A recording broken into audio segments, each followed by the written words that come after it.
Alam mo ba na may 10 OG active NBA players na maaaring hindi mo na makitang naglalaro sa liga after 2 or 3 years? Nagre-range sa 35 pataas ang edad ng 10 NBA na ito at marahil isa dito idol mo.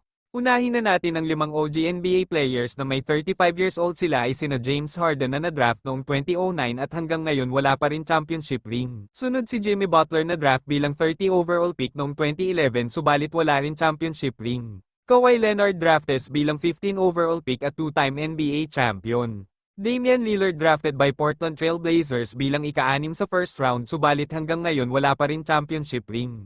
At ang last OG NBA player na may edad na 35 ay si Draymond Green drafted by Golden State Warriors at mayroon ng 4 na kampyonato sa kanyang career. Dako naman tayo sa 2 OG sa NBA na may edad na 36 years old unahin na natin si Russell Westbrook. Marahil hindi mo na makikita si Westbrook sa NBA after 2 years at sa kanyang career bagamat wala pa siyang kampyonato nag-iwan naman siya ng mga unbelievable records. At si Kevin Durant na may edad na 36 years old still nasa superstar status pa rin si KD at mayroon na siyang 2 kampyonato.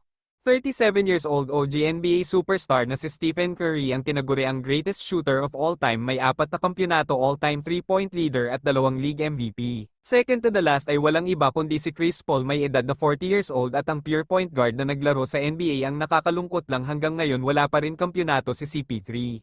At ang huli sa ating listahan ng pinakamatandang active NBA player na nasa superstar status hanggang ngayon at nasa 40 years old na walang iba kundi si LeBron James. Sa darating na NBA season ika-23 years na ni LeBron sa liga at mayroon na siyang 4 na kampyonato, all-time scoring leader, may 4 na league MVP at 4 na finals MVP.